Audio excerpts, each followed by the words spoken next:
আমাদের আজকের গল্প যে রাতে মোর দুয়ারগুলি। কলমে ছবি ব্যানার্জি। অনাদিবাবুর ভরা সুখের সংসার থেকে যখন তার স্ত্রী বন্দনা হঠাৎই ম্যাসিভ স্ট্রোকে মারা গেল, তখন তার বড় মেয়ে জয়ার বয়স 7 বছর আর ছোট মেয়ে রানুর বয়স 3। মাত্র 10 মিনিটের দমকা ঝড়ে লণ্ডভণ্ড হয়ে গেল অনাদিবাবুর ছবির মতো সাজানো সংসারটা। ব্যাংকের সহকর্মী, বন্ধু বান্ধব, আত্মীয় স্বজনেরা তাকে বারবার জোর করতে লাগলো দ্বিতীয়বার বিয়ের জন্য। সবচেয়ে বেশি জোর করলো তার পিঠোপিঠি নিঃসন্তান বিধবা বোন বিন্দু। সে বলল, দাদা তুই তো জানিস আমার শ্বশুরবাড়ি যৌথ পরিবার, আমাকে না হলে তাদের 2 দিনও চলে না। আমি না হয় মাস 6 ওদের বলে কই এখানে থাকতে পারি, এর মধ্যে তুই বিয়েটা কর। রানুর যে এখনও বড্ড ছোট। অনাদিবাবু বললেন, বিয়ে করলেই কি সব সমস্যার সমাধান হয় রে? যে আসবে সে মেয়ে দুটোকে অবহেলা করবে না, এটা কি আগে থেকে বলা যায়? তোর তো কোনো পিছুটান নেই, অত বড় সংসারের তোকে হাড় ভাঙা খাটুনি খাটতে হয়। তোর বৌদি বেঁচে থাকতে কবেই তো তোকে আমার কাছে আনতে চেয়েছিলাম। বিন্দু বলল, দাদা একবার ওখান থেকে চলে এলে ওরা সব কিছু থেকেই আমাকে বঞ্চিত করত। আমাকেও তো ভবিষ্যতের জন্য ভাবতে হয়। তোকে ভবিষ্যতের জন্য ভাবতে হবে না, দেশে আইন আদালত আছে, ওটা আমি দেখব। আমার ওপর তোর ভরসা নেই? আমার যা আছে তাই দিয়ে আমি তোর ভবিষ্যৎ সুরক্ষার ব্যবস্থাও করে দেব। ভবিষ্যতে তোকে কারোর মুখাপেক্ষী হয়ে থাকতে হবে না। তুই থাকলে মেয়ে দুটোর অন্তত মায়ের অভাব হবে না, আর আমিও বিয়ের হাঙ্গামা থেকে মুক্তি পাবো। রানু প্রথম প্রথম মাকে খুঁজে বেড়াতো, কান্নাকাটি করতো, পিসিমণিকে একেবারেই পছন্দ করতো না।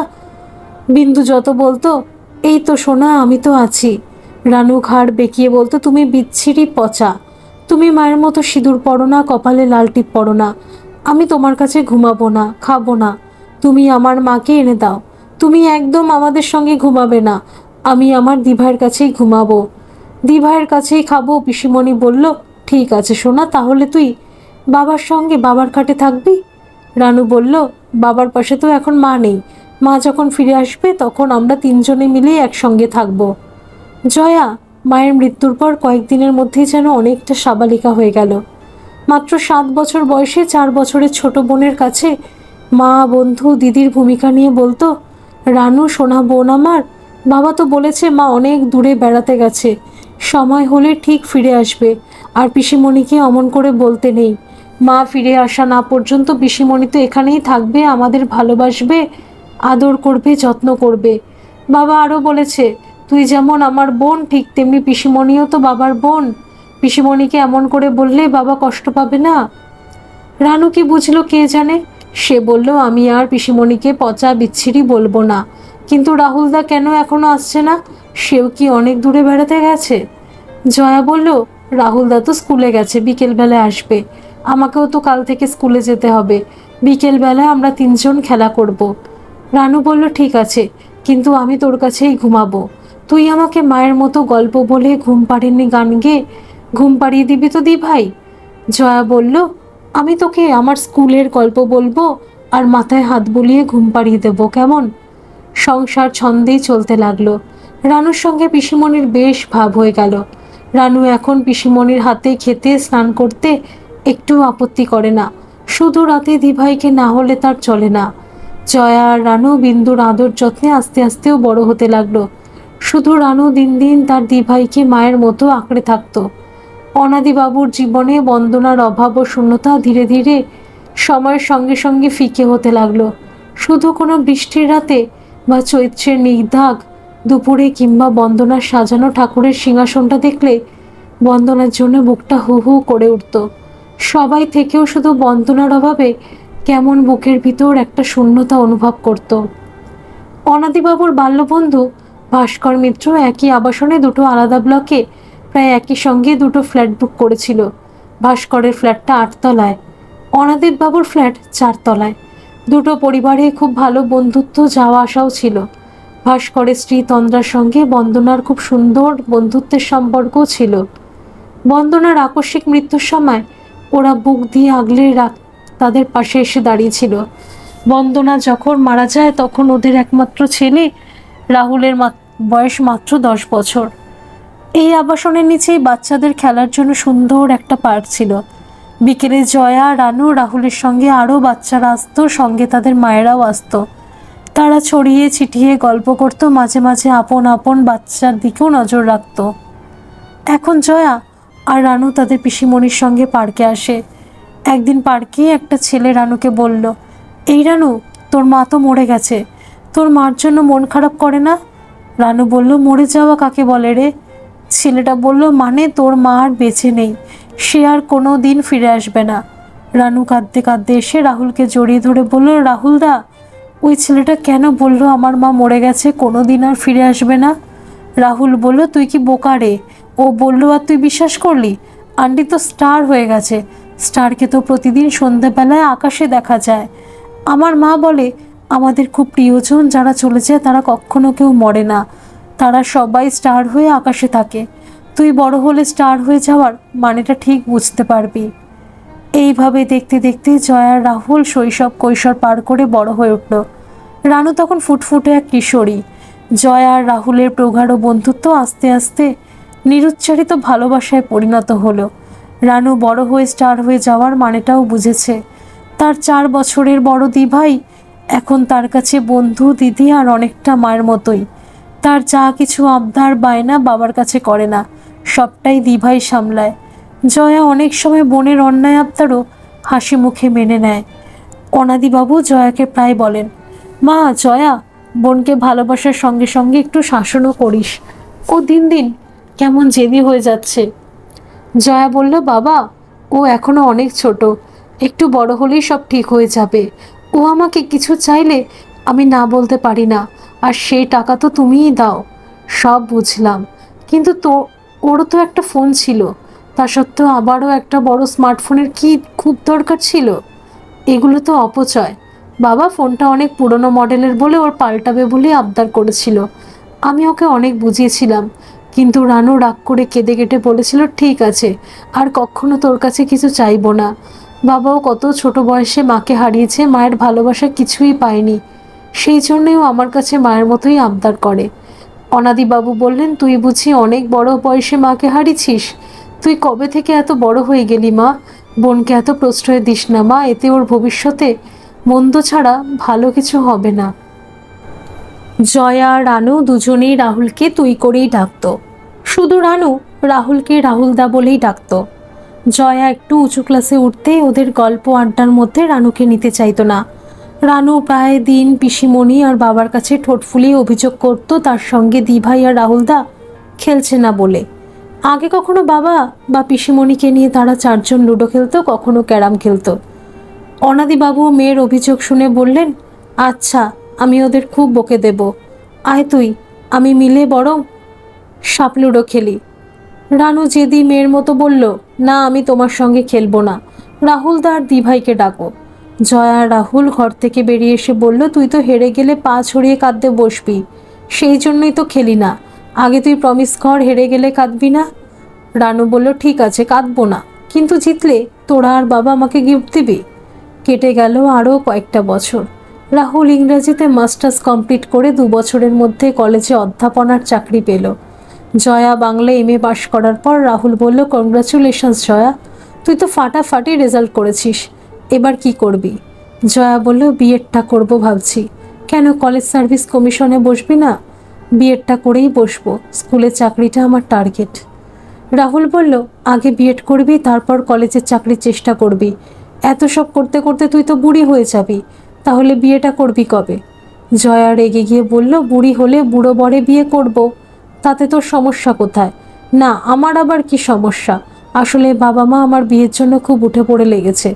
জয়া বলল, বেশ তো, বিয়ে কর, এটা তো ধানাই পানাই করে বলার কি আছে। বারে, আমার বিয়ের কথা শুনে তুই এত রেগে যাচ্ছিস কেন? সত্যি বলছি জয়া, রাগলে তোকে খুব সুন্দর দেখায়, আগে কেন যে লক্ষ্য করিনি। জানিস, আজ তোকে তুমি করে খুব বলতে ইচ্ছে করছে। ও, শুধু তুমি করে বলতে ইচ্ছে করছে, আর কিছু বলার নেই? বলার তো অনেক কিছুই ছিল, কিন্তু তুই এমন পেতনির মতো মুখ করে আছিস। জয়া বলল, আমি তো পেতনির মতোই দেখতে, সেটা এতদিন তোর বুঝতে লাগলো? রাহুল বলল, আচ্ছা জয়া, প্রেমিকাকে কিভাবে প্রপোজ করতে হয় রে? জয়া বলল, বেশ বেশ, তাহলে প্রেমিকাও জোটানো হয়েছে? তাহলে তো তোকে অভিনন্দন জানিয়ে বলতে হয় তোর প্রেম দীর্ঘজীবী হোক। আসলে প্রেম তো অলরেডি দীর্ঘজীবী হয়েই আছে। তুই বরং উইশ কর আমৃত্যু যেন প্রেমটা এইরকমই থাকে। আচ্ছা জয়া, তুই যে এত বোকা, আগে কখনো জানতাম না তো। আমি তোকে ভালোবাসি এটা কি মুখে বলতে হবে, নাকি তোর পদতলে হাঁটু গেড়ে বসে একগুচ্ছ গোলাপ দিয়ে প্রথা মাফিক প্রপোজ করতে হবে? জয়া বলল, আহা, আমি কি হাত গুনতে জানি? তোর মনের কথা আমি কি করে বুঝবো? কেন, মুখ দেখে বুঝতে পারিস না? আমি তো সেই কবে থেকেই তোর দুটো আয়ত নয়নের চাউনির মুগ্ধতা দেখেই বুঝেছিলাম। আচ্ছা জয়া, তুই চাকরি না পাওয়া পর্যন্ত বিয়ে করবি না বলে কি ধনুক ভাঙা পণ করেছিস? আমার অবশ্য এখনই বিয়ে করতে কোনো আপত্তি নেই। তুই আজ বললে আমি কালই বিয়ে করতে রাজি। জয়া বলল, এই মুহূর্তে আমার কি মনে হচ্ছে জানিস? জানি তো তোর খুব আনন্দ হচ্ছে, আর নিজেকে তোর আজ সত্যিই বোকা বলে মনে হচ্ছে। ঠিক বলছি না? আমি তো জানি আমার মুখ থেকে এই কথাটা শোনার জন্য তুই অপেক্ষা করেছিলি। জয়া বলল, আমার কি মনে হচ্ছে সত্যি বলবো? মনে হচ্ছে একটা ঘুষি মেরে তোর নাকটা ফাটিয়ে দিই। রাহুল বলল, সেটা হলেও মন্দ হবে না। তাহলে আমি তোকে বরং জড়িয়ে ধরি, তোর তাহলে সুবিধা হবে ঘুষিটা মারতে। জয়া বলল, বাজে কথা রাখ। আচ্ছা, তোর বাবা মা জানেন? অবশ্যই জানে। আমি অনেকবার বাবা মার আলোচনা আড়াল থেকে শুনেছি। আমার বাবা আর পিসিমণিও এটা আশা করে। কিন্তু রাহুল, অন্তত 2 বছর আমি চাকরির চেষ্টা করতে চাই। তাহলে আমি বলছি তুই স্কুলের জন্য চেষ্টা না করে কলেজের জন্য কর। জয়া বলল, বেশ, তোর কথা না হয় শুনবো, কিন্তু আমি তো তোর মতো ভালো ছাত্রী নই যে প্রথমবারেই কৃতকার্য হব। একেবারে না হলে 2বার কিংবা 3বার বসবি, আমি গ্যারান্টি দিয়ে বলতে পারি তুইও কলেজেই চাকরি পাবি। আর একটা কথা, আজ থেকে আমরা পরস্পরকে তুমি করেই ডাকবো। জয়া বলল, বাজে বকিস না তো। আবেগ হঠাৎ করে একেবারে উতলে উঠল। তুমি তুমি করলে ডাকলে রানু কি ভাববে? তাছাড়া বাবা পিসিমণির সামনে তুমি করে ডাকা সে ভারী লজ্জার ব্যাপার হবে। আমরা বরং বিয়ের পর তুমি করেই ডাকবো। রাহুল বলল, সে না হয় হলো, কিন্তু সেই ক্লাস 9 থেকে রানুকে তুই জোর করে আমার কাছে পড়তে পাঠিয়ে একদম ঠিক কাজ করিসনি। কোন সময়টা তোকে একলা পাবো বলতে পারিস? গোটা সন্ধেটা রানু আমাকে আটকে রাখে। এখন তো তাকে কাটানোরও কোনো উপায় নেই। সে তো এখন ইংরেজি অনার্স নিয়ে পড়ছে। দেখ না জয়া, ওকে অন্য টিউটর দিতে পারিস কিনা? জয়া বলল, আহা, অমন করে বলিস না। রানু তোর কাছে পড়ে মাধ্যমিক আর হায়ার সেকেন্ডারিতে দুর্দান্ত রেজাল্ট করেছিল। তাছাড়া ও তোর কাছে পড়তে ভালোবাসে। এত ভাবছিস কেন? রবিবারটা তো আছে। সে তো এখন নতুন বায়না ধরেছে রবিবারও সে নাকি পড়বে। জয়া বলল, সে আমি বোনকে বুঝিয়ে বলে দেব। ও, তারপর কোথাও একটু বেড়াতে গেলে বা সিনেমায় গেলে রানুকেও ল্যাংবোটের মতো নিয়ে যেতে হবে তো? জয়া বলল, তুই তো ভারী হিংসুটে। গেলে কি হয়েছে? তুই কি সিনেমা হলে বসে প্রেম করবি নাকি? রাহুল বলল, তুই ছোট থেকে রানুকে আদর দিয়ে দিয়ে ওকে কিন্তু জেদি করে তুলছিস। পরে কিন্তু তোকেই ফলটা ভুগতে হবে। জয়া বলল, একটু জেদি ও অবুঝ, আর ছেলে মানুষ ঠিক, কিন্তু অবাধ্য নয়। তুইও কি ওকে কম আদর দিস? বাবা পিসিমণি সবাই ওকে যত্নে মুড়ে রাখে। আসলে খুব ছোট বয়সে আমরা মাকে হারিয়েছি। রানু তো তখন দুধের শিশু, তাই ওকে আমরা সবাই পাখির ডানার মতো আগলে রাখি। রাহুল বলল, সব বুঝলাম। আরও বুঝলাম আমাকে এখন কলেজের চ্যাংড়া ছেলের মতো কলেজ কামাই করে তোর সঙ্গে প্রেম করতে হবে। ভাগ্যিস আজ আমার অফ ডে ছিল, আর তোরও কলেজ স্ট্রিটে একটা বই কেনার ছিল। যাকগে, আজ যখন সুযোগ একটা এসেই গেল, তখন চল একটা সিনেমা দেখেই বাড়ি ফিরবো। জয়া বলল, না রে, আজ হবে না। পিসিমণির শরীরটা আজ ভালো নেই। বাড়ি ফিরে আমাকে রান্না করতে হবে। আজ বরং রাস্তার দোকানে ভাড়ের চাকেই ফিরে যাব। দেখতে দেখতে রানুর বিয়ে ফাইনাল পরীক্ষাটাও শেষ হলো। জয়া কলেজ সার্ভিস কমিশনের রিটেন পরীক্ষায় সসম্মানে উত্তীর্ণ হলো। অনাদিবাবু বললেন, আমার একটা স্বপ্ন পূর্ণ হতে চলেছে। এরপর আমার রানুমার রেজাল্ট বেরোলে সেও লেখাপড়া শেষ করে একদিন নিজের পায়ে দাঁড়ালে আমার আর কিছু চাওয়ার নেই। বিন্দু কন্যা সমা বড় ভাইঝির জন্য মন্দিরে পুজো দিয়েও হলো। দিভাইয়ের সাফল্যে রানুও খুব খুশি। একদিন অনাদিবাবু জয়াকে ডেকে বললেন, মা, তোর তো চাকরি অনেকটাই ঠিক হয়ে গেছে। এইবার রাহুলের সঙ্গে তোর বিয়ের কথাটা তো ভাস্করকে বলতে হবে। জয়া বলল, বাবা, এখনো তো ইন্টারভিউ বাকি আছে, ওখানে তো আটকেও যেতে পারি। বললেন, আহা, আগে একবার কথাটা তো পেরে রাখা দরকার। রাহুল যে তোকে পছন্দ করে সেটা তো জানি। কি রে মা, ঠিক বলছি তো? জয়া বলল, বাবা, আমার ইচ্ছা ছিল চাকরি পাওয়ার পর বিয়ের কথা ভাববো। বেশ তো, ওদের কাছ থেকে আগে বিয়ের কথা বলি। তুই তো বিয়ের পরও চাকরি করতে পারিস। ভাস্কর আমার ছোটবেলার বন্ধু, তোরাও ছোট থেকেই ওদের চিনিস। একই বাবার সঙ্গেই তোরা থাকবি, এটা কি আমার কম ভাগ্যের কথা? জয়া বলল, বেশ, তুমি যা ভালো বোঝো করো। প্রতিদিনের মতো রানু রাতে ঘুমিয়ে পড়লে জয়া নেট খুলে রাহুলকে লিখল, আছিস? রাহুল লিখল, চাতক পাখির মতো বসে আছি। একসঙ্গে মুখোমুখি বসে গল্প করার যখন মহারানীর সময় নেই, তখন অগত্যা এখানেই। জয়া, তোকে একটা অনুরোধ করব, এত ভনিতা করছিস কেন? রাহুল বলল, এবার আমাদের সম্পর্কের কথাটা রানুকে বল। ও যথেষ্ট বড় হয়েছে। সত্যি বলছি, ওর হাবভাব আমার একদম ভালো লাগছে না। জয়া বলল, এবার বলবো ভাবছি। যাকগে, তোকে একটা খবর দেওয়ার আছে। কি খবর রে? কাল সন্ধ্যায় কি সিনেমা নাকি নাটক দেখতে যাবি, নাকি লং ড্রাইভে যাবি? জয়া লিখল, না মশাই, আমি অন্য খবর দেব। তুই তো একটা বিয়ে পাগলা বুড়ো, এটা শুনলে তুই খুব খুশি হবি। তুই বলেছিলিস না, আমি আজ বললে তুই কাল বিয়ে করবি। সামনের রবিবার বাবা, কাকু, কাকিমা মানে তোর বাবা মার সঙ্গে বিয়ের কথা বলতে যাবে। বাবাও আমার বিয়ের জন্য খুব ব্যস্ত হয়ে উঠেছে। রাহুল লিখল, এ তো রীতিমতো সুখবর রে।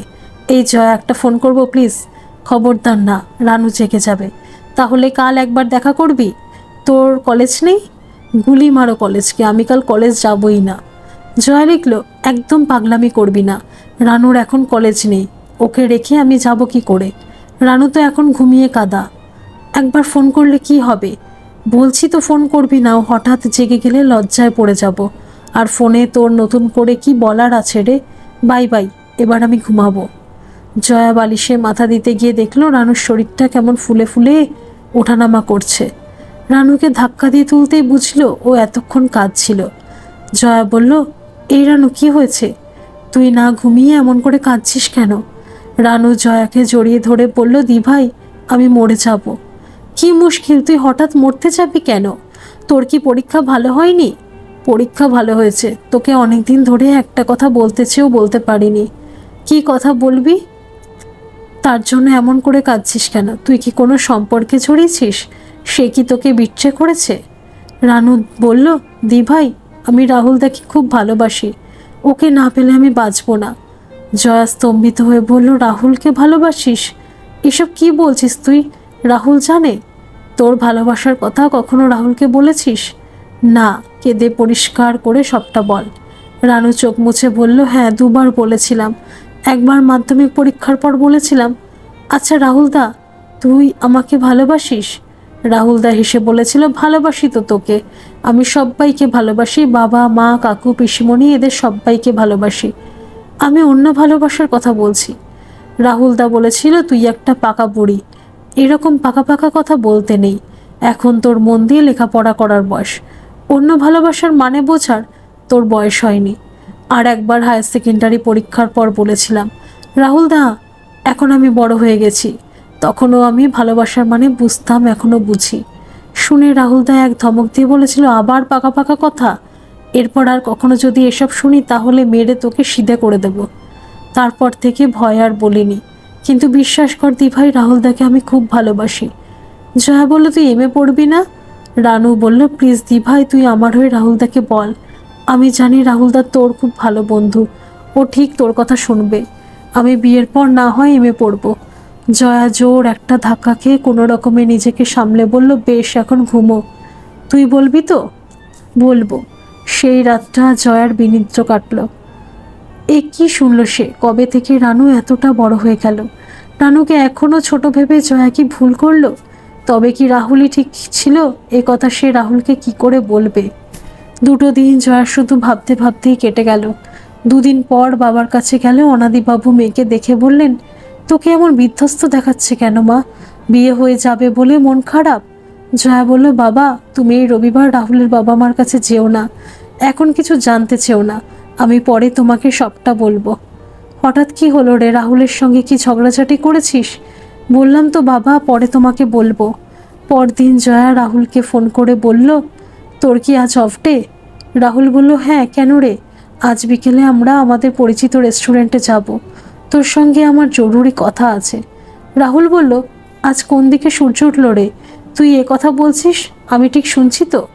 বললাম তো জরুরি দরকার আছে। জয়া, এত গম্ভীর হয়ে কথা বলছিস কেন? তোর চাকরি পাওয়ার পর না হয় বিয়ে হবে, কাকুকে আমি নিজে বুঝিয়ে বলবো। জয়া বলল, কাল দেখা হচ্ছে। পরদিন নির্দিষ্ট সময় ওরা এলো। জয়া বলল, আজ আমি তোকে খাওয়াবো, কি খাবি বল? জো হুকুম মহারানী। তাহলে মোগলাই পারোটা আর মটন কষাই হোক, সঙ্গে কোল্ড ড্রিঙ্কস। চাটা সেদিনের মতো মাটির ভাঁড়েরই খাবো। কিন্তু তোর জরুরি দরকারটা কি বললি না তো? এত ব্যস্ত হচ্ছিস কেন? বলবো বলেই তো এসেছি, আগে খাওয়া দাওয়া শেষ করি।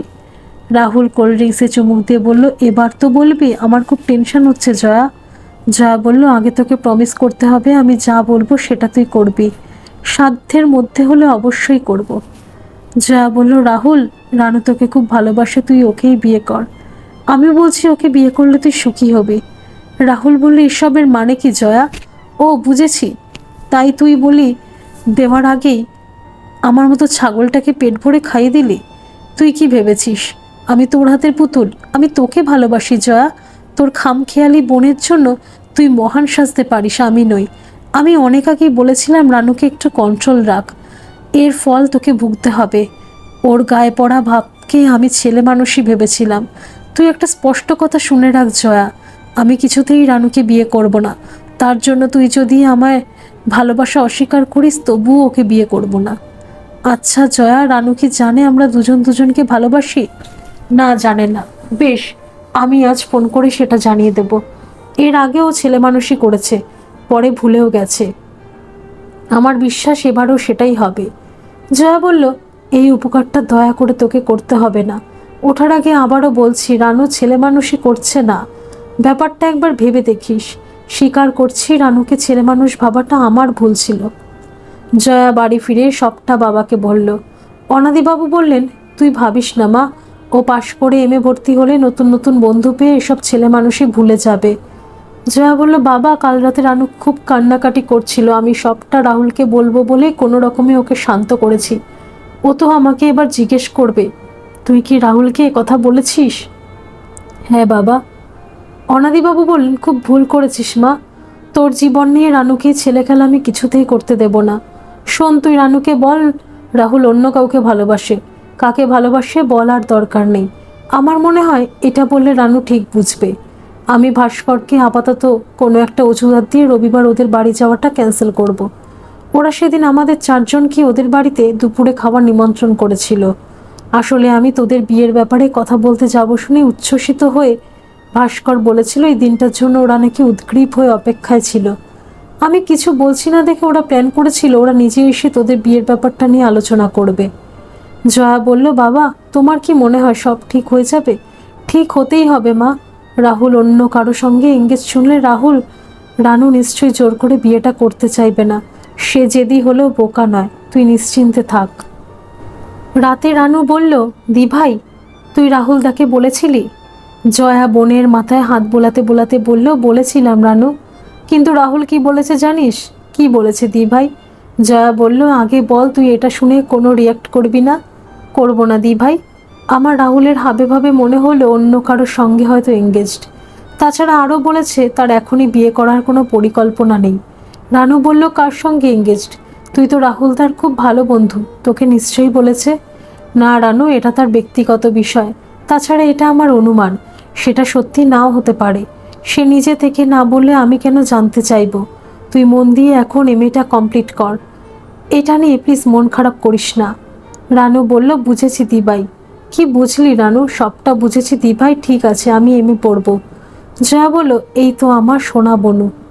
জয়া স্বস্তির নিঃশ্বাস ফেলল। মনে মনে ভাবল, তাহলে কি রাহুলই ঠিক? এটাও কি রানুর অপরিণত মনের ছেলে মানুষই? না হলে এত সহজে এমএ পড়তে রাজি হলো কেন? জয়া রাহুলকে সেদিনের পর থেকে এড়িয়ে চলার চেষ্টা করছে। 2 বছর সে রানুর গতিবিধির ওপর নজর রাখবে। এই 2 বছর রানু যদি নতুন বন্ধু পেয়ে এসব ছেলে মানুষই ভুলে যায়, তাহলেই ও নিজের কথা ভাববে। সেদিন সন্ধ্যা থেকে টানা বৃষ্টি চলছিল। রানু পিসিমণিকে বলল, পিসিমণি, আজ খিচুড়ি, ডিমের অমলেট আর বেগুন ভাজাই করো। অনাদিবাবু বললেন, সঙ্গে পাঁপড় ভাজা করিস বিন্দু। রাতে খাওয়া দাওয়ার পর অনাদিবাবু জয়াকে বললেন, তুই একবার আমার ঘরে আসিস মা। রানু তখন বিছানায় শুয়ে মোবাইলে গেম খেলছিল। জয়া বলল, রানু অনেক রাত হয়েছে, ঘুমিয়ে পড়, আমি একটু বাবার ঘর থেকে আসছি। আমি জানলাগুলো বন্ধ করে দিয়ে যাচ্ছি। বাইরে প্রবল ঝড় শুরু হলো। তুই একটু একা থাকতে পারবি তো? রানু তার দিকে স্থির দৃষ্টিতে চেয়ে হাসি মুখে বলল, দিভাই তুই কি এক মাকে এখনো সেই ছোট্ট রানু ভাবিস? আমি এখন অনেক বড় হয়ে গেছি, তুই নিশ্চিন্তে বাবার কাছে যা। অনাদিবাবু জয়াকে বললেন, হ্যাঁ রে রানু, সব বুঝেছে তো? ওকে তো আগের চেয়েও খুব হাসি খুশি দেখলাম। জয়া বলল, হ্যাঁ বাবা, ও রেজাল্ট বেরোলে এমএ পড়তে রাজি হয়েছে। জানিস জয়া, রানুমা আমার শুধু বয়সেই বেড়েছে, মনই পরিণত হয়নি। এখনও ছেলে মানুষই রয়ে গেছে। তুই ভাবিস না মা, এই ছেলে মানুষই ওর বেশি দিন থাকবে না। তোর ইন্টারভিউ কবে হবে? এখনও 3-4 মাস দেরি আছে বাবা। বাবা এবার তুমি ঘুমো। চরচর করে মেঘ ডাকছে, রানুটা ভয়টা পাবে। আমি আসছি। ঘরে এসে দেখলো রানু গুটিসুটি হয়ে বাচ্চা মেয়ের মতো ঘুমিয়ে পড়েছে। চাদরটা গায়ে দিতে গিয়ে দেখলো হাতে একটা কাগজ, পাশেই বাবার স্লিপিং ট্যাবলেটের পুরো পাতা খালি। চিঠিতে এক নজর চোখ বুলিয়ে জয়া চিৎকার করে বলল, বাবা শিগগিরই এসো, রানু স্লিপিং পিল খেয়েছে। অনাদিবাবু আর পিসিমণি হন্তদন্ত হয়ে এসে বললেন, কি হয়েছে জয়া? জয়া চিঠিটা বাবার হাতে দিয়ে বলল, বাবা আমাদের সর্বনাশ হয়ে গেল। এই ঝড় বৃষ্টির রাতে আমি কি করব বাবা? পিসিমণি ডুকরে কেঁদে উঠে বলল, ওর মুখ দেখে কিছু বুঝতে পারলাম না। অনাদিবাবু বললেন, জয়া বিপদের সময় মাথা ঠান্ডা রাখতে হয় মা। বিন্দু কান্নাকাটি বন্ধ কর, রানুকে হসপিটালে অ্যাডমিট করতে হবে। তুই একবার অ্যাম্বুলেন্সে ফোন কর। জয়া বলল, না বাবা, বড্ড দেরি হয়ে যাবে, আমি রাহুলকে ওর গাড়ি নিয়ে আসতে বলছি। হসপিটালে ভর্তি হবার প্রায় ঘন্টা দুয়েক পর ডাক্তারবাবু বললেন, দেখুন আমি পেশেন্টের স্টমাক ওয়াশ করে দিয়েছি। ট্যাবলেটগুলো ঘন্টাখানেক আগে খেয়েছিল বলে বিপদের আশঙ্কা অনেকটাই কম, কিন্তু অনেক সময় পেশেন্টের জ্ঞান ফিরলেও হঠাৎ উত্তেজনায় হার্ট ফেল করে। তাই ওকে আমরা 24 ঘন্টা অবজারভেশনেই রাখবো। তবে আপাতত পেশেন্ট বিপদমুক্ত। আগামীকাল পেশেন্ট ঠিক থাকলে ওকে ছুটি দেব। আজ ওর সঙ্গে দেখা করা যাবে না। জয়া বলল, বাবা তুমি রাহুলের সঙ্গে বাড়ি যাও, আমি কাল একেবারে রানুকে নিয়ে ফিরব। অনাদিবাবু বললেন, জয়া রানু বাঁচবে তো? ডাক্তারবাবু তো বললেন, বাবা রানু এখন বিপদমুক্ত, তুই গোটা রাত জাগবি। তুমি ভেবো না বাবা, রাত জাগার অভ্যাস আমার আছে। আধ ঘন্টা পর রাহুল অনাদিবাবুকে বাড়ি পৌঁছে ফিরে এসে জয়ার পাশে বসলো। জয়া বলল, তুই আবার ফিরে এলি কেন? তোর তো কাল কলেজ আছে। রাহুল বলল, জয়া এত বড় বিপদের দিনে আমি তোর পাশে থাকবো না? এতটা অমানবিক আমাকে ভাবলি কি করে? আচ্ছা রানু হঠাৎ সুইসাইড অ্যাটেম্প্ট করলো কেন? তুই কি সবটা বলে দিয়েছিলি? সবটা আর নিষ্ঠুরের মতো বলতে পারলাম কোথায়? ঠিক যতটুকু বললে ওর ক্ষতে প্রলেপ লাগানো যায় ততটুকুই বলেছিলাম। আমি ভেবেছিলাম ও সেটা বুঝেছে, কিন্তু আমি ভুল ছিলাম। ওর হাসি খুশি থাকাটা যে বিধ্বংসী ঝড়ের পূর্বাভাস, সেটা বুঝতে পারিনি।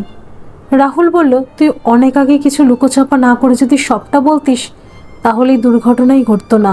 তুই আমাকেও বলতে দিলি না। জয়া বলল, বললেও কি দুর্ঘটনাটা এড়ানো যেত? এই চিঠিটা পড়লেই সব বুঝতে পারবি। চিঠিতে লেখা, দিভাই তুই এখনো আমাকে বাচ্চা মেয়ে ভাবিস জেনে অবাক হলাম। কেন তোরা সবাই আমাকে এতটা আন্ডার এস্টিমেট করিস বলতে পারিস? আমি সেদিন তোর বোঝানো শুনেই বুঝেছিলাম রাহুলদা আমাকে প্রত্যাখ্যান করেছে। ও কারোর সঙ্গে এঙ্গেজড নয়। আমি বেঁচে থাকতে এটা কিছুতেই সহ্য করতে পারবো না, তাই চলে যাচ্ছি। এই শোক ভুলতে হয়তো তোদের কিছুটা সময় লাগবে, কিন্তু সময়ের সাথে ঠিক তোরা ভুলে যাবি। রাহুল চিঠিটা পড়ে বলল, রানুর কিছু হয়ে গেলে তোরা নিশ্চয়ই সারা জীবন আমাকেই দায়ী করতিস তো? তোকে কেন দায়ী করব?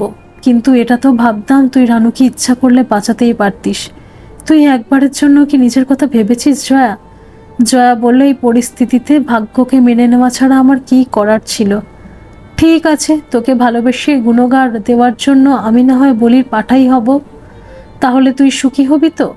মেনে নেব, এটাই আমার ডেস্টিনি। জয়া বলল, তুই এভাবে বলছিস কেন? প্রেমে কি ব্রেকআপ হয় না? রানু সুন্দরী, শিক্ষিতা, মেধাবী, স্মার্ট মেয়ে। ও কোন অংশে তোর অযোগ্য? রাহুল বলল, আমি তো অযোগ্য একবারও বলিনি। তুই কি সারা জীবন মহান সাজার জন্য বিয়ে করবি না বলছিস? তা কেন, বিয়ে তো অবশ্যই করব, তবে তার এখনো ঢের দেরি। রানুর জ্ঞান ফিরলে তোকেই কিন্তু ওর ভুল ভাঙতে হবে। কি ভুল ভাঙাতে হবে? বলবি তুই ওকে ভালোবাসিস, ভালো না বাসলেও বলবো ভালোবাসি। দেখ রাহুল, অনেকের তো সম্বন্ধ করে বিয়ে হয়, বিয়ের পর তারা আস্তে আস্তে পরস্পরকে ভালোবাসে।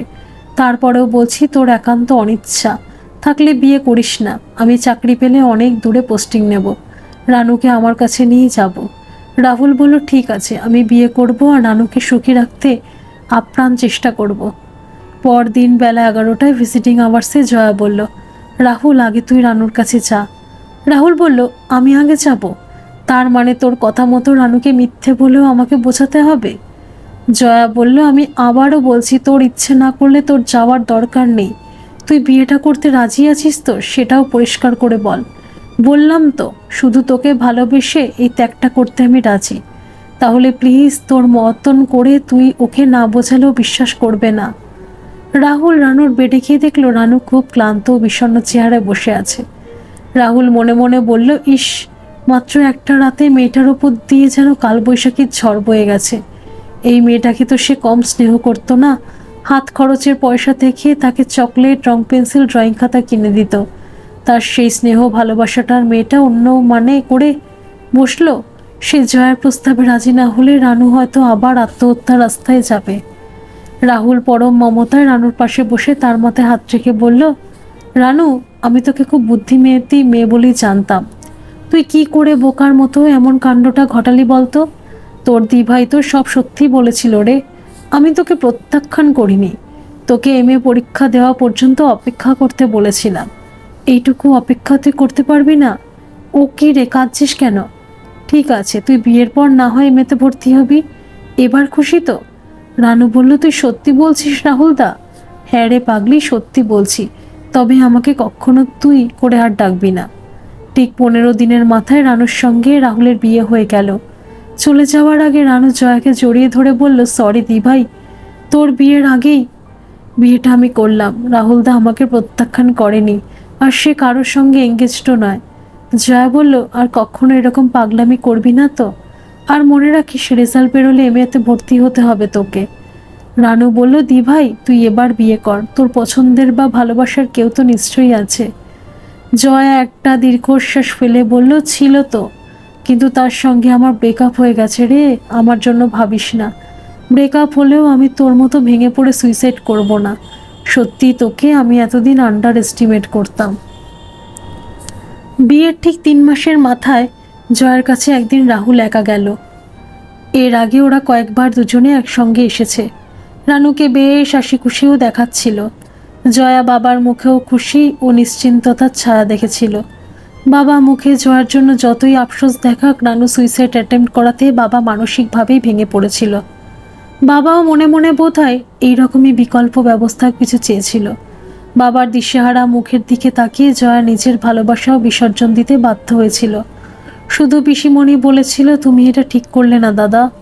সেদিন খানিকটা উদ্ভ্রান্ত চেহারা নিয়ে রাহুল একা জয়ার কাছে এসে বলল, তোর সঙ্গে আমার কিছু কথা আছে রে জয়া, তোর ঘরে চল।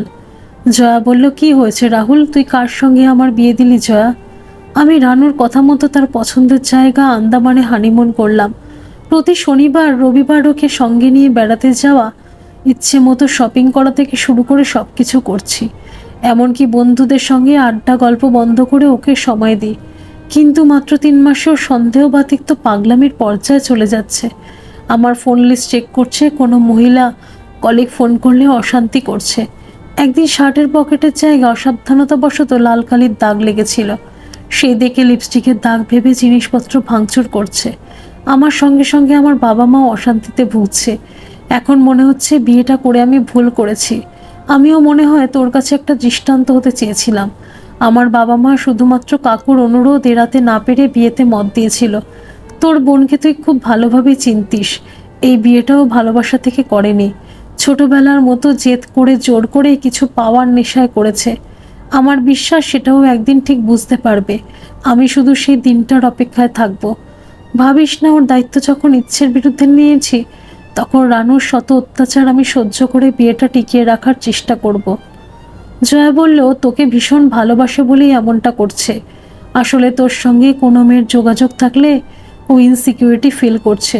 তুই আমার কথা রেখেছিস বলে আমি আজীবন তোর প্রতি কৃতজ্ঞ থাকবো রাহুল।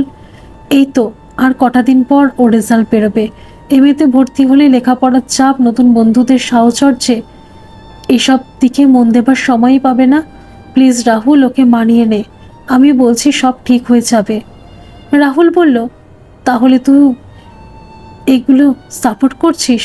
আমি প্রথম থেকেই জানতাম রানু ছোটবেলা থেকেই ডিস্টার্ব চাইল্ড, ও মানসিকভাবে অসুস্থ। তুই রাজি থাকলে ওকে আমি কোনো মনোরোগ বিশেষজ্ঞকে দেখাতে পারি। জয়া বলে, এসব কি বলছিস তুই? এরকম হলে আমি জানতাম না। কাউকে ভালোবাসা কি মানসিক অসুস্থতার লক্ষণ? ও হয়তো একটু জেদি, ওর মধ্যে এখনো সেরকম ম্যাচুরিটি আসেনি। তুই বিশ্বাস কর, রানু তোর আর আমার সম্পর্কের কথা জানতো না। রাহুল বলল, আমি বিশ্বাস করি না জয়া। তর্কের খাতিরে না হয় তোর কথা মানলাম, কিন্তু জানলেও কেউ সরে আসতে বলছিস? তুই ওকে যতটা ছেলে মানুষ ভাবি সেটা আসলেও নয়। ওর ছোট থেকেই ছিনিয়ে নেওয়ার প্রবণতা ছিলই। আমার বিশ্বাস রানু তোর অতিরিক্ত ভালোবাসার দুর্বলতার সুযোগ নিয়েছে। আর তোর কাছে এই ব্যাপারে আমি কোনো কৃতজ্ঞতা চাই না। আবেগের বশে আমি যে ভুলটা করেছি আজীবন আমাকে তার মাসুল গুনতে হবে। তুই তো এটাই চেয়েছিলি। জয়া বলল, রাহুল, আমি তোকে অনুরোধ করেছিলাম, জোর করিনি। রাহুল বলল, তুই খুব ভালোভাবে জানতিস তোকে আমি আকণ্ঠ ভালোবাসতাম। তোর পায়ের নখ থেকে চুল পর্যন্ত আমি চিনি। এই ভালোবাসা তো 2-4 বছরের নয়, এটা গড়ে উঠেছিল তিল তিল করে। আচ্ছা, একটা সত্যি কথা বলতো, তুই কি আমাকে কখনো ভুলতে পারবি? আমার প্রসঙ্গ থাক রাহুল, ধরে নে আমার কোনো দুর্ঘটনায় মৃত্যু হয়েছে। আমার মৃত্যু হলে কি তুই কি বাকি জীবন সন্ন্যাসী হয়ে থাকতিস? আমিও বলছি, আর কয়েকটা মাস পর তুই রানুর ভালোবাসা উপলব্ধি করবি। জেনে রাখ, আমি মহান সাজার জন্য কোনো ত্যাগ করিনি।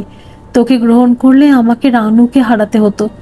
বাবা মুখে কিছু না বললেও রানুর মৃত্যুর জন্য মনে মনে আমাকেই দায়ী করতো। আর আমি কি নিজেকে কোনোদিন ক্ষমা করতে পারতাম? তুই জানিস না রাহুল, মেয়েদের ইচ্ছের বিরুদ্ধে অনেক কিছু ত্যাগ করতে হয়। বলতে পারিস ত্যাগ করতে বাধ্য হয়। রাহুল বলল, ঠিক আছে, আমি যা জানানোর জানালাম। আমি আপ্রাণ চেষ্টা করব রানুকে ভালো রাখতে। আমার বন্ধুত্ব ও শুভেচ্ছা সবসময় তোকে ঘিরেই থাকবে। দিন 15 পর জয়া ইন্টারভিউ ডেট পেল, আর এই একই দিনে রানুর রেজাল্ট বেরোলো। রানু কলেজের মধ্যে প্রথম স্থান অধিকার করে সসম্মানে উত্তীর্ণ হলো। জয়া ভেবেছিল এবারেও চান্স পাবে না, কিন্তু কয়েকদিন পর মুর্শিদাবাদের রঘুনাথগঞ্জ কলেজে তার চাকরি হলো। অন্য সময় হলে এটা সে নিত না, কিন্তু এই চাকরিটা তার কাছে ভগবানের আশীর্বাদ মনে হলো। রানুর থেকে দূরে চলে গেলে মেয়েটা মানসিক শান্তি পাবে, আর রাহুলও তাকে ভুলে যাবে। সে রাহুলকে ভুলতে পারবে কিনা সেটা সময়ই বলবে। বিকেল বেলায় জয়া রানুর প্রিয় খাবার পিসিমণির করা গোকুল পিঠে আর রানুর পছন্দের মিষ্টি নিয়ে রানুর কাছে গেল। রানু খুব খুশি হলো দিভাই চাকরি পাওয়ার খবর শুনে, কিন্তু অত দূরে তার প্রিয় দিভাই চলে যাচ্ছে শুনে একটুও মন খারাপ করলো না। জয়া খুব অবাক হয়ে গেল। তবে কি রানু রাহুলের সঙ্গে তার বন্ধুত্বটুকু সহ্য করতে পারছে না? পরের সপ্তাহে জয়া রঘুনাথগঞ্জ চলে গেল। যাওয়ার আগে বাবাকে বলল, বাবা মন খারাপ করো না, আমি নিজেকে সামলিয়ে নিয়েছি। 3 মাস পর পুজো, আমি একেবারে পুজোর ছুটিতেই বাড়িতে আসব।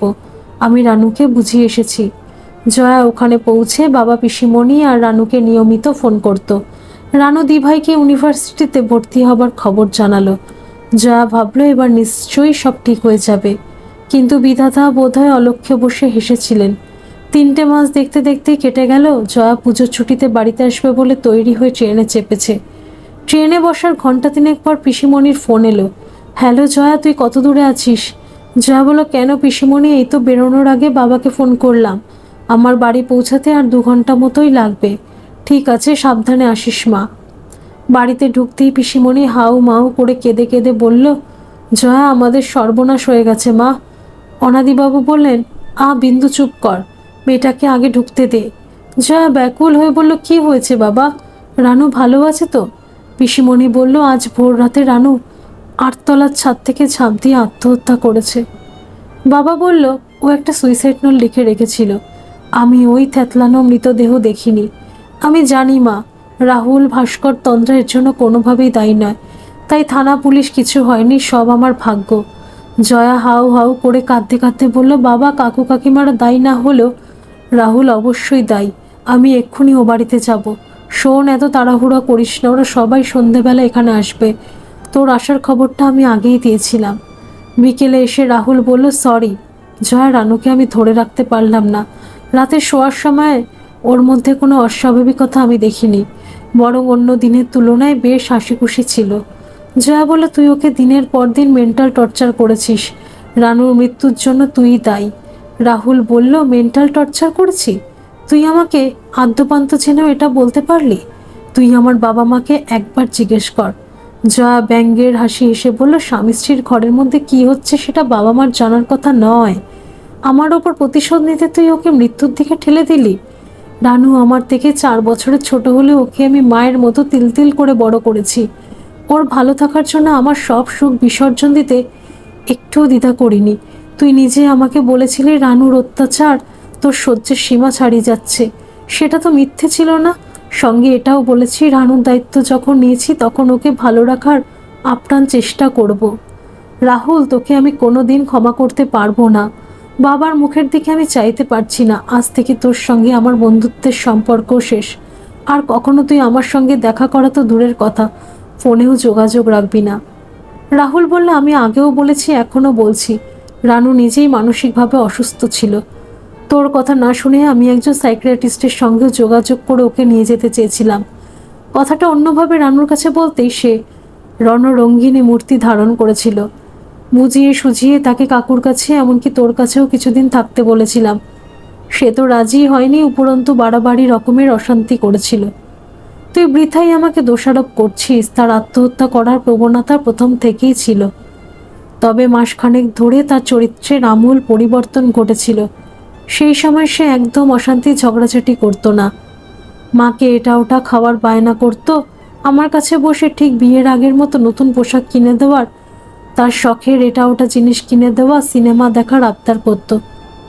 সেই একটা মাস আমাদের পরিবারে শান্তি নেমে এসেছিল। আরও কিছুদিন দেখে ভেবেছিলাম এই সুখবরটা তোকে আমি নিজেই জানাবো, কিন্তু তার আগেই দুর্ঘটনাটা ঘটে গেল।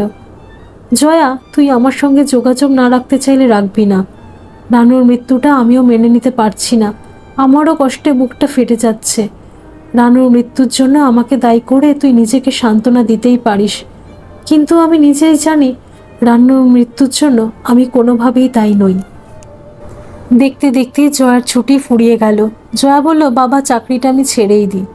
তোমাকে এই অবস্থায় রেখে আমি যাব কি করে? অনাদিবাবু বললেন, তোর কি মাথা খারাপ হয়েছে? আমার কাছে তো তোর পিসিমণি আছে। তুই বড় আর একবার ভালোভাবে ইন্টারভিউ দিয়ে কলকাতা আসার চেষ্টা কর। প্রায় মাস 6 পর একদিন রাহুলের মা জয়াকে ফোন করলো। জয়া বলল, কাকিমা, আমি তো আগেই বলেছি আমি তোমাদের সঙ্গে কোনো যোগাযোগ রাখতে চাই না। রাহুলের মা বলল, জয়া, তুই একবার আমাদের কাছে আয়। সেদিন আমাদের সবার সামনে তুই রানুর মৃত্যুর জন্য রাহুলকে দায়ী করলি। তুই একবার ভেবে দেখেছিস রাহুল শুধু তোর ভালোবাসার সম্মান রাখার জন্যই বিয়েটা করেছিল? আর শোন, রানু মরে গিয়েও আমার ছেলেকে মুক্তি দেয়নি। সে প্রতি রাতে রাহুলের কাছের জানলার বাইরে ভয়ঙ্কর রূপ নিয়ে দাঁড়িয়ে ভয় দেখায়। তাকে দুহাত দিয়ে হাতছানি ডাকে। ছেলেটা দিন দিন কঙ্কালসার চেহারা হয়ে যাচ্ছে। আমরা ওকে বারবার নিষেধ করে ওর ঘর থেকে রাতে অন্য ঘরে আনতে পারিনি। কি এক অমোঘ আকর্ষণে ছেলে ভয় পেলেও নিজের ঘরেই থাকে।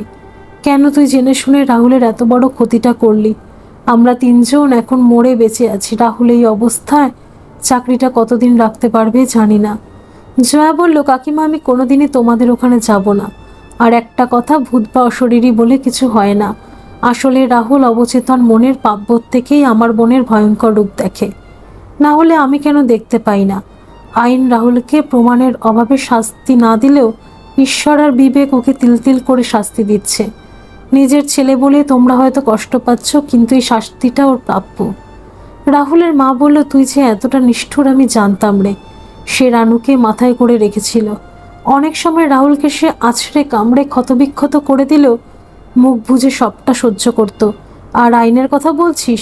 রানু মৃত্যুর আগে যে সুইসাইড নোটটা লিখে রেখে গিয়েছিল তাতে সে স্পষ্টই লিখেছিল তার এই স্বেচ্ছায় মৃত্যুর জন্য কেউ দায়ী নয়। তাছাড়া গত 1 মাস ধরে রানুর চরিত্রে আমূল পরিবর্তন এসেছিল। আমরা তো একরকম নিশ্চিন্তই ছিলাম। এটা যে কোনো বড় ঝড়ের পূর্বাভাস, সত্যি আমরা জানতাম না। তুই ঠিকই বলেছিস, ঈশ্বর বলে কেউ আছেন। না হলে গতকাল রানুর বই গোছাতে গিয়ে তোর নাম লেখা একটা মুকাটা খাম পাবো কেন? কিছু মনে করিস না জয়া, ওই খামের চিঠিটা আমরা পড়েছি আর সবটা আমাদের কাছে পরিষ্কার হয়ে গেছে। সেই চিঠি পড়ে আমাদের তো মনে হয়েছে তার এই অকাল মৃত্যুর জন্য আর কেউ দায়ী নয়, তুই দায়ী। জয়া বলল, আমি দায়ী? হতেই পারে না। চিঠিতে কি এত কথা রানু লিখেছে সেটা আমি বলবো না, তুই নিজে এসে পড়লেই বুঝতে পারবি। তুই প্রত্যক্ষভাবে দায়ী না হলেও পরোক্ষভাবে দায়ী তো অবশ্যই। জয়া বলল, কাকিমা, রানু নতুন কথা কি আর লিখবে, ও হয়তো তার কষ্টের কথাই আমাকে লিখেছে। ওটা পড়ে নতুন করে আমি কেন কষ্ট পাবো? রাহুলের মা বলল, জয়া, রানু তো আমাদের কাছে কষ্টে ছিল না, ও এরকম স্বীকারোক্তির কথা লিখেছে। এটা তোর পড়া খুবই দরকার। তুই এক সময় আমার ছেলেটাকে পাগলের মতো ভালোবাসতিস, তার এখন কি পরিণতি হয়েছে সেটা অন্তত নিজের চোখে দেখে যা।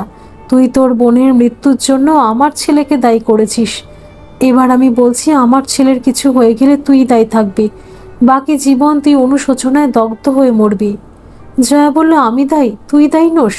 তুই মহান সাজতে গিয়ে তিনটে জীবনকে অসুখী করলি। তুই যদি ভেবে থাকিস সব ছেড়ে ফেলে দিয়ে নতুন করে তুই বিয়ে করে সুখে সংসার করবি, সেটা আমি হতে দেব না। বিছানায় শুয়ে জয়া আকাশ পাতাল ভাবতে লাগলো। চিঠিটা কি লেখা আছে? কাকিমা যা বলল সেটা কি সত্যি? সে তো রানুকে বাঁচাতেই যা কিছু করেছে, এতটা করেও কি রানুকে বাঁচিয়ে রাখতে পারলো? কাকিমা কি ভাবছে সে এত কিছু ঘটে যাওয়ার পর সে কি কখনো বিয়ে করতে পারবে? সে কি একবার যাবে? ভাবতে ভাবতে কখন যেন চোখটা এঁটে এসেছিল। ঘরে একটা খুটখাট শব্দে ঘুমটা ভেঙে গেল। ঘরের নাইট ল্যাম্পের মৃদু আলোয় দেখলো সামনে একটা ছায়ামূর্তি দাঁড়িয়ে। জয়া চমকে উঠে বলল, কে কে?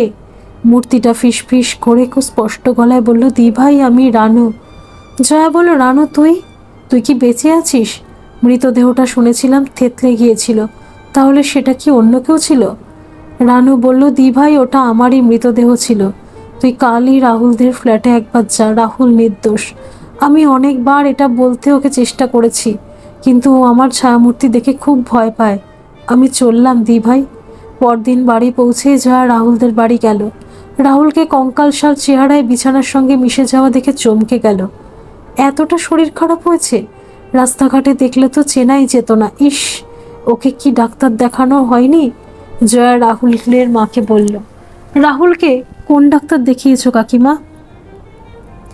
রাহুলের মা নিঃশব্দে চিঠিটা জয়ার হাতে দিল। চিঠিতে লেখা, দি ভাই, এই চিঠিটা আমি আত্মহত্যার মনস্থির করার 7 দিন আগে লিখেছি। প্রথমেই বলি, রাহুলের মতো স্বামী অনেক ভাগ্য করলে পাওয়া যায়। সে আমাকে আদরে ভালোবাসায় ভরিয়ে রেখেছিল, তবুও আমি তাকে অহরহ সন্দেহ করে নিজে ক্ষতবিক্ষত হয়েছি, ওকেও মানসিক ও শারীরিকভাবেও ক্ষতবিক্ষত করেছি। আমি ওর জীবনে কোনো মেয়ের ছায়া পর্যন্ত দেখতে চাইতাম না। তোর সঙ্গে রাহুলের বন্ধুত্বের সম্পর্ক ছিল বলে জানতাম। তোকে জড়িয়ে আমি সন্দেহ না করলেও তোর সঙ্গে গল্প করাটাও আমি পছন্দ করতাম না। ভাবতাম ও শুধু আমার সঙ্গেই গল্প করবে, ভালোবাসবে, সব সময়টুকু আমাকেই দেবে। অনেক পরে অবশ্য তোর আর রাহুলের সম্পর্কটা আমি জেনেছিলাম। দি ভাই, আমি ইনস্টিটিউটে পড়ার সময় আমার মনে আমূল পরিবর্তন এলো। আমি সৌরভ বলে একটা ফাইনাল ইয়ারের ছেলের সঙ্গে ভালোবাসায় জড়ালাম। বলতে পারিস আমি তখনই ভালোবাসার আসল মানেটা উপলব্ধি করলাম। সৌরভ খুব সুদর্শন, মার্জিত স্বভাবের ছেলে। সে 2-1 বার আমাকে জড়িয়ে ধরা বা হাতে হাত রেখে ঘন্টার পর ঘন্টা কথা গল্প ছাড়া কখনো সৌজন্যের সীমা অতিক্রম করেনি। কিন্তু ওর জড়িয়ে ধরে আদরটা আমি ভীষণভাবে উপভোগ করতাম, যেটা আমার রাহুলের সঙ্গে কখনো হয়নি। আমার শরীরে একটা অন্যরকম ভালো লাগার অনুভূতি করতাম। ওকে একদিন দেখতে না পেলে আমি ছটফট করতাম। মাত্র একটা দিন নিভৃতেও আমার ঠোঁটে ঠোঁট রেখেছিল। সেই ছোঁয়াতে আমার গোটা শরীর ইলেকট্রিকের শক লাগার মতো ভালো লাগায় ঝনঝন করে উঠেছিল। তখনই আমি বুঝেছিলাম আমি আসলে রাহুলকে ভালোবাসিনি। রাহুলের সঙ্গে দৈহিক মিলনটা আমার যন্ত্রের মতো মনে হতো। অল্প বয়সে রাহুল আমাকে দুবার রিজেক্ট করাতে আমার জেদ বেড়ে গিয়েছিল। মনে হয়েছিল এনি হাউ ওকে পেতেই হবে। জানিস দি ভাই, সৌরভের সঙ্গে ভালোবাসার সম্পর্কে জড়িয়ে পড়ার পর রাহুলের মতো ভালো একটা ছেলের সঙ্গে দ্বিচারিতা করতে কিছুতেই আমার মন সায় দিচ্ছিল না। আমি ভেবেছিলাম তোকে সবটা বলে আমি রাহুলকে ডিভোর্স দেব, যদিও সৌরভের প্রতিষ্ঠিত হতে অনেক দেরি ছিল। তবুও মন ঠিক করেছিলাম, দি ভাই, তোদের দুজনের সম্পর্কের কথা কেন আমাকে আগে জানালি না? বিশ্বাস কর, আমি তোকে বড্ড ভালোবাসি। তুই বললে আমি ঠিক বুঝতাম। আসলে আমাদের বাড়িতে মাঝে মাঝে তোর সহপাঠীর আসতো, ওদের মধ্যে একজনকে তোর দিকে আমি মুগ্ধ দৃষ্টিতে চেয়ে থাকতে দেখতাম। ভাবতাম তুইও এটা উপভোগ করিস, হয়তো প্রতিষ্ঠিত হলে তোরা বিয়েটা করবি। আসলে আমি তখনও জানতাম না তুই আর রাহুল দীর্ঘদিন ধরে পরস্পরকে ভালোবাসিস। রাহুল ঘুমের ঘরে 2 দিন তোর নাম করে বলেছিল, এই জয়া, চলো না নন্দনে একটা ভালো নাটক চলছে, দেখে আসি। আর একদিন বলেছিল, এই জয়া একটু সরে শো। পরদিনই আমি রাহুলকে বলেছিলাম, আচ্ছা রাহুল, একটা সত্যি কথা বলবে, আমাদের বিয়েটা কে ঠিক করেছিল? রাহুল সরল মনে বলল, এই কথা, আমাদের বিয়ের ঘটকালি করেছিল তোমার দিভাই। কিন্তু হঠাৎ এ কথা বলছো কেন? দিভাইকে বিয়ে করলে তুমি সুখী হতে। রাহুল বলল, আমি তো অসুখী নই, শুধু তুমি আমাকে কখনো ভুল বুঝো না, অতীতকে কখনো টেনে আনতে নেই, আমি তোমাকে সুখী করবই। এটা তোমার দিভাইয়ের কাছে আমার চ্যালেঞ্জ। দিভাই, আমি সেদিন বুঝলাম তুই শুধু আমার জীবন সংসার কথা ভেবেই তোর ভালোবাসাকে আমার হাতে তুলে দিয়েছিস। আমি জানতাম তুই এই ডিভোর্সটা কখনোই হতে দিবি না। সৌরভের প্রতি ভালোবাসাটাও তুই আমার বরাবরের মতো একটা ছেলে মানুষই ভাববি। আমার গায়ে মাথায় হাত বুলিয়ে তুই আবার ঠিক আগের মতোই আমাকে বোঝাবি। তুই যদি ছোটবেলা থেকে ভালোবাসার সঙ্গে আমাকে একটু শাসন করতিস, তাহলে হয়তো আমার আজ এই পরিণতি হতো না। আমার এখন এই সত্যিকারের ভালোবাসাকে মর্যাদা দিতিস। আসলে ঠিক তোরও দোষ নেই। মায়ের মৃত্যুর পর তুই আমাকে মায়ের অভাব বুঝতে দিয়ে তুলোয় মরে রেখেছিলি। তাই আমি ঠিক করলাম আমি আত্মহত্যা করে তোদের ভালোবাসাকে ফিরিয়ে দেব। তুই আমাকে ক্ষমা করে দিস দি ভাই। আর একটা শেষ অনুরোধ তোকে করব, রাহুলকে তুই বাঁচা। তোরা বিয়ে করে সুখী হলে আমার আত্মার তৃপ্তই হবে। ইতি রানু। জয়া কাঁদতে কাঁদতে রাহুলের ঘরে ছুটে গেল। ঘুমন্ত রাহুলের পা দুটো জড়িয়ে বলল, রাহুল, আমি তোকে কিছুতেই শেষ হতে দেব না। রাহুল ঘুম ভেঙে চাইতেই জয়াকে দেখে বলল, জয়া তুই? রাহুল, তুই আমাকে ক্ষমা করে দে। আমার ভুলের জন্যই রানুকে অকালে চলে যেতে হলো, তুই ঠিক ছিলি। রাহুল বলল, জয়া, রানু তো ছোট্টবেলায় একতাল কাদা ছিল, কিছু মনে করিস না। তাকে তোরাই জেদি আর একগুঁয়ে তৈরি করেছিলিস। আর একটা কথা কি জানিস, আত্মহত্যা এক ধরনের মানসিক রোগ। যে একবার আত্মহত্যা করতে গিয়ে ফিরে আসে, সে আবারও আত্মহত্যার চেষ্টা করে। তুই কি জানিস রানু, আমার জানলায় প্রতি রাতে আসে, এখনো মনে হচ্ছে আমায় কিছু বলতে চায় আমাকে। আমি ওকে দেখলেই ভয় কাঠ হয়ে যেতাম। জয়া বলল, আমি আবারও বলছি, রানুর কোনো মানসিক রোগ ছিল না, সব দোষ আমার।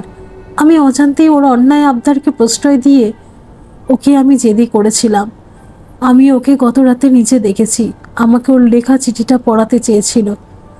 রাহুল, আমি ভুল বুঝে তোকে অপমান করেছি, অনেক বাজে কথা বলেছি, রানুর মৃত্যুর জন্য তোকে দায়ী করেছি। আমি আজ নিঃশর্তে তোর কাছে ক্ষমা চাইছি। রানুকে যদি প্রথম থেকে তোর আমার সম্পর্কের কথাটা জানাতাম। রাহুল বলল, এই চিঠিটা আগে আমার হাতে পড়লে রানুকে এভাবে চলে যেতে হতো না। আমি নিজে ওর ভালোবাসাকে স্বীকৃতি দিতেই সাহায্য করতাম। জয়া বলল, তোর আমার রানুকে দেখাটা আমাদের হ্যালুসিনেশন ছিল। আমার নিজের ভুলটা আমার বিবেক রানুর মূর্তি ধরে এসে আমাকে বুঝিয়ে দিয়েছিল। আর তোর বারবার মনে হয়েছে রানু তোকে কিছু বলতে চায়, সেই জন্যই তোর অবচেতন মন রানুর ছায়ামূর্তি দেখত। রানুর শেষ অনুরোধটা আমাকে রাখতে দিবি? আমি কি আর বাঁচব? আমার মনে হয় তোকে দেওয়ার মতো আমার কিছু নেই। তোর কিচ্ছু হয়নি, আমি তোকে বাঁচাবো রাহুল। তুই এরপর আর কখনো রানুর ছায়াও দেখবি না। মিথ্যে অপরাধের বোঝা আর রানুর মৃত্যু তোর আজ এই দশা করেছে। তোর সঙ্গে আমার বিয়েটা বিধাতা নির্ধারিত। রানু মরে গিয়ে আমাকে চরম শিক্ষা দিয়ে গেছে।